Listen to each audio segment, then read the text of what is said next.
Welcome back. So today's topic came about after I was on Instagram and I did a post that covered like a bit more about my therapy training, background and qualifications.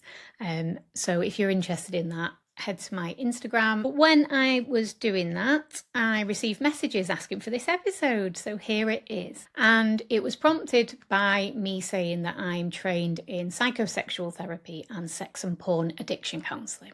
Now, whilst it's not my sole focus anymore, sex obviously comes up at times, or often even, in conversations in therapy, but it's still rarely spoken about in everyday conversations, especially in respect to struggles or worries or doubts or fears or cringe that we may feel around sex. So today, I'm talking about people pleasing and sex. And just notice for a moment then, like what comes up for you when you hear that? Is it discomfort? Maybe you notice shame or curiosity, or maybe it stirs something about your current relationship. Maybe some not very nice feelings or worries that you're having. Maybe you're noticing some nice stuff in there, like stuff that feels good to remember. Or maybe it is bringing to mind or in your body some memories that aren't so good, that aren't so nice. It might be prompting you to think about past experiences. And whatever it brings up, I'm telling you now, you are not alone. You are not alone in having maybe mixed feelings about sex, or feeling like you don't enjoy sex like you should, or feeling like there's some stigma, shame, taboo subjects attached to it. I don't know if I've worded that right, but I'm sure you know what I mean there. And if you're a people pleaser, then please know that you are not alone. If you have ever said yes to sex despite something in you saying no. Maybe you didn't want to seem awkward or difficult, or you were afraid of hurting someone's feelings or upsetting someone, or you just stayed quiet about it because the idea of speaking up felt too risky. And you're not alone if sex has become the elephant in the room, especially if it's not happening. And maybe you're scared to bring it up for fear of starting an argument or making things awkward or being seen as needy. Like it's maybe making you feel like there's something wrong with you to bring it up and have an open conversation because of how your partner reacts, maybe, or because of the stories you carry about what it means to want sex and to want good sex. You're also not alone if you've focused entirely on them during sex, their pleasure, their experience, what they're getting out of it, whether you're doing it right for them, while you might feel numb or checked out or disconnected from how you feel, and then feeling relieved when it's over because you've maybe done it because you feel like you should, rather than wanting to. If you recognise people pleasing in other areas of your life, it makes complete sense that it's going to show up with sex too, because as we've explored in other episodes, people pleasing is often a protective strategy. It's something, our go-to strategy to feel safe when we are exposed to things that feel exposing and vulnerable and emotionally and or physically unsafe. And sex is one of the most vulnerable experiences there is. So no wonder it's going to show up in the bedroom. So I want you to really listen, and I'll say this clearly so that you can hear me. You're not broken or bad if you're not feeling it or if you don't want it. You're not selfish if you want more from sex or from your relationship, for having wants and needs and desires. This isn't just about your levels of desire. This is about safety, survival, stability, stories we've been told, stories we carry, and self-worth. So if you do feel disconnected or like something's off when it comes to sex, it might not be about libido. It might be your body saying, this doesn't feel emotionally or physically safe right now. And therefore your body, even though you might tell yourself or feel like there's something wrong with you, your body isn't betraying you. It's probably trying to protect you. And of course, when I say that, it's always worth getting checked out medically if anything does feel off or you're worried about anything. And bear in mind that this episode is about the psychology, it's about the people pleasing and sex. It's not meant to be an episode about medical difficulties it is about how often our emotional and physical safety and nervous system regulation play a bigger role than we realize. So let's think about how that can be influenced or how it can show up in our thoughts. You might notice at times that you have thoughts like, well, most people would have had sex by now. Maybe I'm being weird if I don't. Or couples should be having sex so many times a week and we're not. There must be something wrong with our relationship. Or so-and-so has sex every night. Therefore, I don't want my partner to go off me if I don't have sex for them the same amount of time or something like that. It might show up as, oh, they've done something really nice for me. I should have sex. It feels conditional. It feels like there's an expectation there for you to repay something. It might show up in your thoughts of, if I say no, they'll feel rejected. And other times, we might be more aware of how we're feeling rather than those specific thoughts. So we might notice dread when we sense that sex might be expected, or when our partner touches us to hug us, and we might feel that sense of dread that it's going to lead on to something that we're just not in the mood for.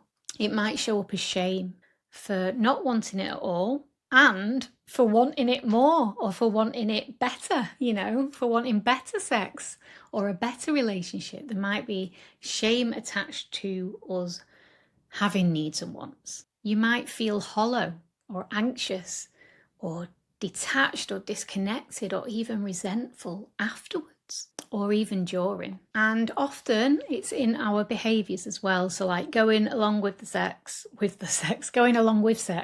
to avoid awkwardness, or going along with what they prefer, or their preferences, their fetishes, their desires, because you don't want to upset them. You might perform arousal or pleasure. You might fake enjoyment, orgasm, or enthusiasm. You might initiate sex to ease tension rather than out of desire. You might avoid sex altogether because it feels too vulnerable or too painful. Or you might seek approval or pretend to always be up for it because you want to be seen in the light of being like the cool girl, the one who's up for anything. You might want to just feel desired.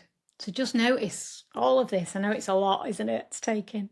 Just notice which bits, thoughts, feelings, behaviours, situations, what is resonating with you, what feels familiar. Because I really want this episode to help you acknowledge it's not uncommon, all this stuff I'm telling you, because there's a reason I'm telling it you, because I've heard it or I know about it from my training, my qualifications. It's stuff that people have spoken to me about. Obviously, I'm not including anything specific from clients or anything like that, but I just want you to know that it's not uncommon to have so many mixed experiences, emotions, thoughts, conditioned rules, expectations, obligations that you feel when it comes to sex. And the meaning that we attach to sex and lots of different factors around sex can really affect us, your well-being, your relationship,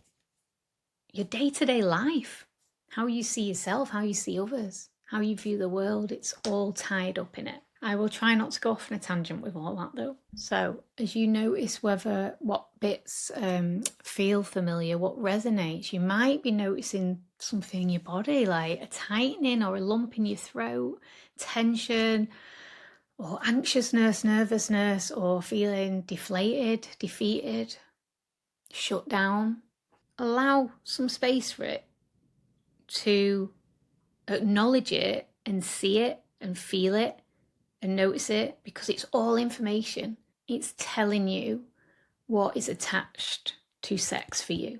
And that is so important to know, so you can understand and gain some clarity around your own relationship with sex. So I'm going to bring in a few more like situational examples that may or may not resonate. So sexual people pleasing might show up if you've met someone new, say you've had 5 dates with them, and then it dawns on you, oh my God, I've had 5 dates.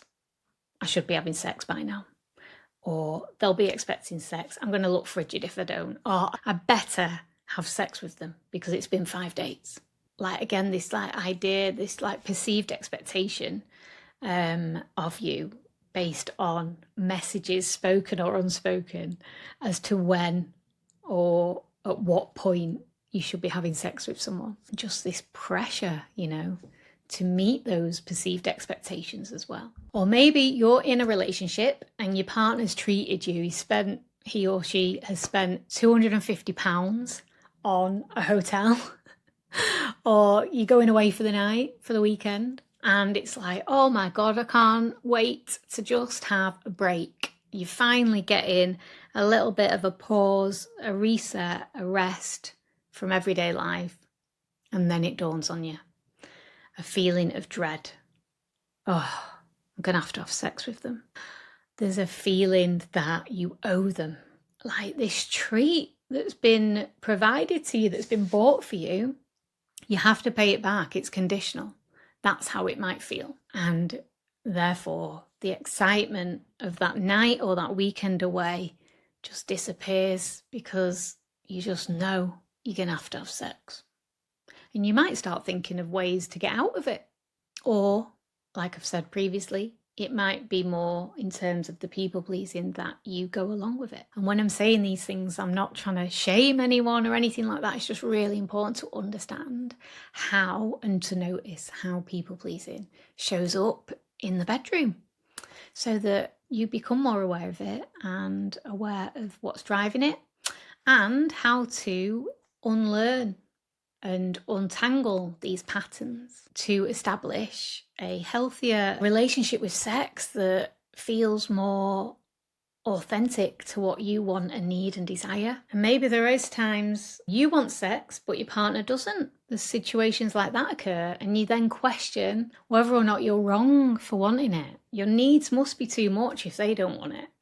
Like, what's wrong with you? That sort of feeling. Part of you might rationally recognise that it's okay to want sex, like that's what you'd say to your friends.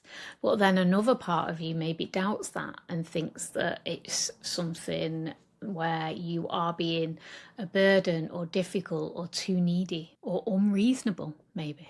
Other times you maybe agree to sex in the moment in the hope that it's going to bring you closer. But maybe you end up feeling more disconnected than before.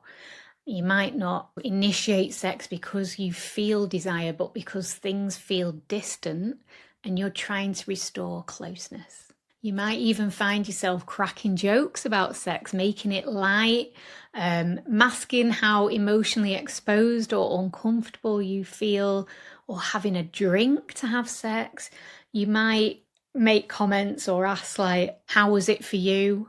Or was it good for you? And then just hope that they don't ask you because you wouldn't know what to say. You might have lots of casual sex, or you might have had lots of casual sex in the past. And at the time, you might enjoy it. It might feel good.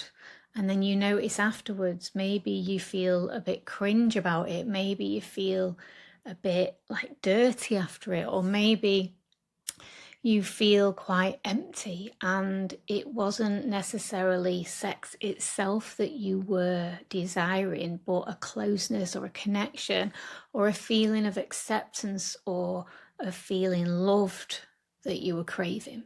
By tuning in and noticing these types of feelings, it can really help you start identifying and establishing what might be driving you to have sex at certain points, or what might be behind you seeking out sex and things like that. That's not me saying that you shouldn't have casual sex at all. That is me just acknowledging, getting you to notice really what might be behind those feelings that you feel afterwards. So let's just take a breath here, because I know I've just like bombarded you with examples probably, and they're not meant to overwhelm.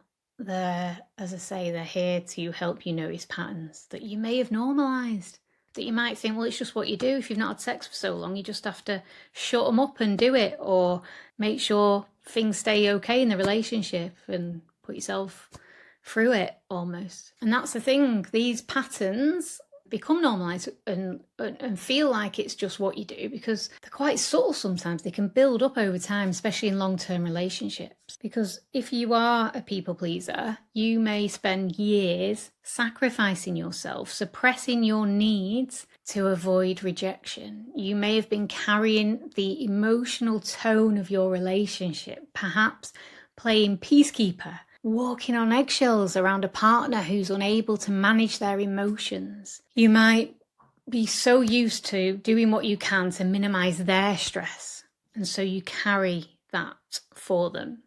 And then there's the additional mental load, being the responsible one, making sure all the household tasks are done, making sure you remember birthdays and important commitments. And maybe you're the default parent, trying to remember everything that the kids need, feeling touched out by the kids and shut down and knackered. Maybe you're fed up with always putting everyone else's needs first, never being considered, or never being made to feel important or like you matter.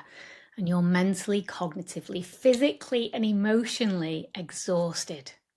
Resentment and disconnection grow. But the words to name those things at the time never quite come through. No wonder you might not want to be having sex at times. And remember as well, it's not always just our stuff. It's not always about us being people pleaser, like over-functioning, overdoing in relationships. Not saying, not setting boundaries. It's not about us all the time and what we're carrying. Sometimes we are, our mind, our body, or both, we're reacting to the present day relationship, consciously or not. You might feel hesitant to initiate, not because you don't want to, but maybe you've been shut down before in the relationship. Maybe you've been made to feel, maybe comments have been made that you are too needy. Maybe the other person, your partner, has been defensive and attacked you in defense because you've been, you've had the audacity to bring up the subjects of the lack of sex going on in the relationship. Maybe you've stopped bringing it up because you're worried your partner will feel guilty or will get defensive again, or you'll end up feeling even more rejected by them. And maybe sex has become a space where you feel unseen, unattractive, unsafe, or too much because maybe they've made you feel that way. And your people pleasing may have ramped up because you're picking up on that. You're picking up real signals like emotional inconsistency, misattunement, volatility, or even subtle shaming or digs or insults. Picking up on the inequality within the relationship, unspoken words and conflict. So in other words, it's not just about your people-pleasing patterns here, it's also about what your nervous system is sensing now, what your emotions telling you as well about what's going on in the current situation, in the current context. That matters too. And it's worth saying as well, like sometimes, in safe and loving relationships, this happens. Just to complicate it for you even more. And that's the thing, like, I wish I could sometimes just sum stuff up in a really straightforward way with sound bites and clickbait like influencers do about surface level stuff. But I know from my experiences, from the work I do, from my clinical expertise, from the training and the knowledge I have, I know how complex it is to be human and all the different factors that might be contributing to how you're feeling and your unique and individual experiences or struggles or challenges. So I'm sorry. I just want to give you accurate information rather than stuff that sounds good and easy. And just to throw something else into the mix here, if you're neurodivergent, these dynamics that I've been talking about can feel even more intense. You might have certain sensory needs or difficulties. You might find yourself overriding sensory overwhelm because you don't want to appear weird or different or make things difficult. You might feel frozen at times and then blame yourself afterwards. You might struggle to know what you want because you've spent so long masking that you're not even sure what feels like a mask anymore. That's really not uncommon at all. And you're probably so used to masking discomfort. None of this makes you broken or wrong or failing. It makes you protected, and it makes sense. True consent isn't just about saying yes, it's about feeling safe enough to mean it. And when I say that, it's okay if part of you feels sad or angry of how often you've had to or felt like you've had to push through. Any grief that comes through is absolutely valid. And that is part of reconnecting with your sexual self, your wants, your needs, developing that compassion for yourself that you might not be used to feeling because you've given your compassion to everyone else over the years. And I just want to touch on chemistry because in schema therapy, which is a qualification I have, it's often sort of acknowledged or pointed out that if you feel a really strong chemistry, sexual chemistry with someone, like I'm talking 10 out of 10, be aware. I'm not saying it, I don't want to scare you off this person, whoever you might feel this chemistry with, but be aware it might be a red flag because some of what we interpret as desire can actually be activation of an attachment wound. A common one is like, a common pattern, if you like, that can play out is this push-pull dance of avoidant and anxious attachment styles.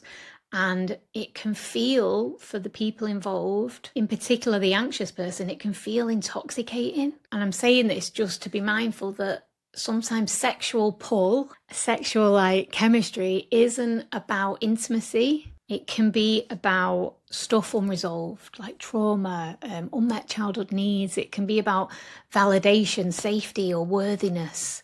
Doesn't mean the desire that you're feeling isn't real, but it might not be rooted in what you truly need. You might be desiring something that you think is just sex, but is actually so much more. Sometimes it's a longing. It's your nervous system trying to secure some sort of connection that it didn't get in the past. So let's think about people pleasing in sex. That's all we're doing is thinking about that right now. But let's think about where these patterns actually come from, because they are shaped by so many different things: personal experiences, internalized rules, religion, education, society, social media, cultural scripts, and generations of conditioning passed down to us. And as I've said, like unprocessed trauma as well. You might have grown up in a family or a community or a culture or a system where sex wasn't talked about. Or worse, it was, but it was wrapped in shame. You might have been told desire is sinful, pleasure is selfish or dangerous, sex is dirty. Maybe you learned that good girls don't want sex. Or if they do, they definitely don't tell people they want sex. You might have grown up in a society where it was okay for boys to sleep around and talk about it and be praised for it, but girls, you're a slag if you do that. You might have been taught to be pleasing, to keep others happy growing up, to never be too much. And this transfers then to sex as well. And maybe you weren't taught consent, or you were guilt-tripped for saying no to a hug from your grandma, or you were made to feel like you were bad, wrong, or rude if you didn't kiss a relative goodbye. Boundaries weren't modelled to you. You might have been told, you've got to be polite, you've got to give them a kiss, instead of honouring what felt okay in your body. And on the flip side, maybe you craved physical affection, comfort, connection, but your caregivers withdrew from you emotionally or physically. And those early messages sink in, feeling rejected, feeling not wanted, feeling not loved, feeling like your needs and wants and feelings don't matter, that you have to suppress and sacrifice them. And even when no one is saying these messages to us, we carry them. quietly for years. And they influence us. They show up in our relationships with ourselves, with others, with the world, in our bodies. They show up in our boundaries or lack of boundaries. And then there's also the fact that your caregivers could have had unresolved traumas, unresolved shame around sex, around bodies, body image, around their emotions. And without meaning to, that shame gets passed to you. Sexual people pleasing may have become a literal strategy, survival strategy, in terms of getting basic needs met, a literal way to survive. I'm just trying to think how to describe this best, but like to keep housing, to avoid conflict, to stay in someone's favor because literally you had to, or to preserve like a fragile relationship, or to appease an abuser. Sex may have been tied to safety and stability and a need, a transaction, emotional or financial survival strategy. And then we have to think a little bit about identity and orientation and preferences, because it's not just about how sex feels for people. It could be about who it feels good with. You know, if you've ever questioned your sexual orientation or preferences or identity, you may have found yourself going along with whatever felt acceptable, or performed enjoyment of stuff you weren't enjoying just to meet social norms or to be accepted, or suppressed your curiosity, not explored your desires because you wanted to avoid judgment or the potential, what felt like consequences of doing that.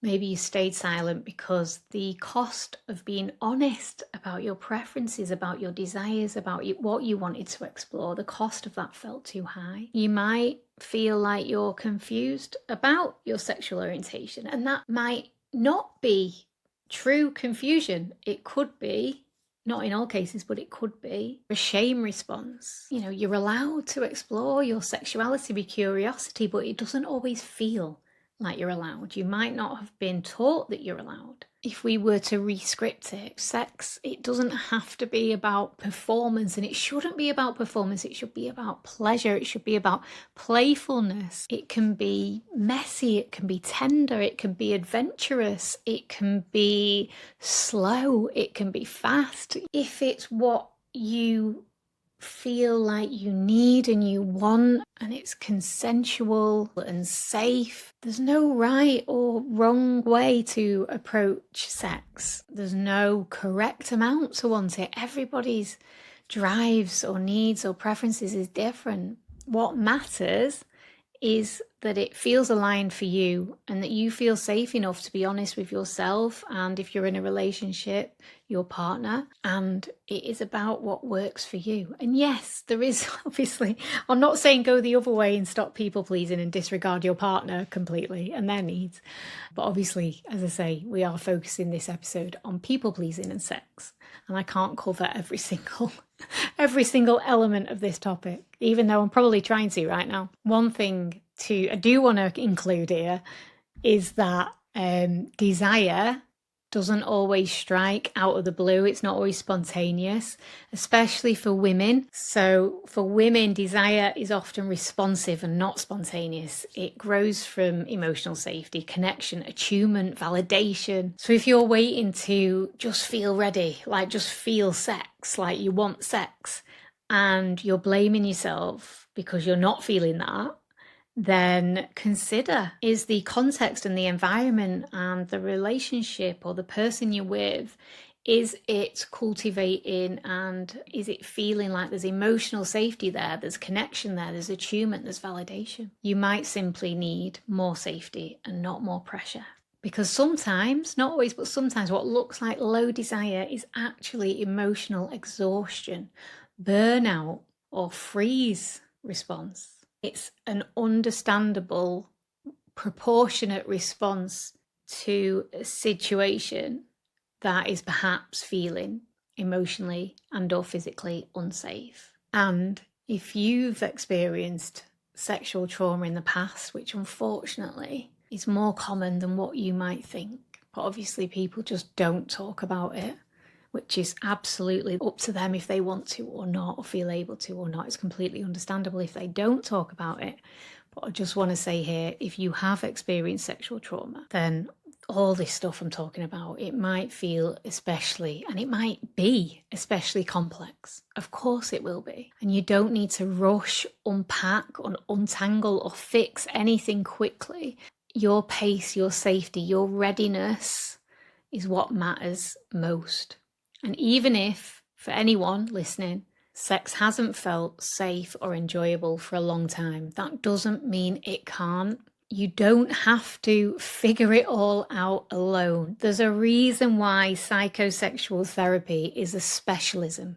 It's not a generic counselling approach. There's so many layers that need considering and untangling, but that doesn't mean that you can't untangle them and make sense of them and change how you're feeling about sex. So I feel like I may have bombarded you there with lots of different examples and stuff to think about and feel and to notice. I think it's probably best to end the episode here. So for now, just consider what might shift if you do start allowing yourself to notice your thoughts, feelings, and behaviours around sex, not with the expectation of changing anything at this stage, but just starting to notice what's really going on for you, your internal and external experience, what factors are contributing to how you are currently feeling about sex at the moment, and how might those thoughts, feelings, behaviours around sex feel differently if you were to feel able to show up as someone who feels safe, considered, and seen. And that's where it begins. So we're not talking at this stage about fixing anything, for want of a better word. I don't know why I've used that word.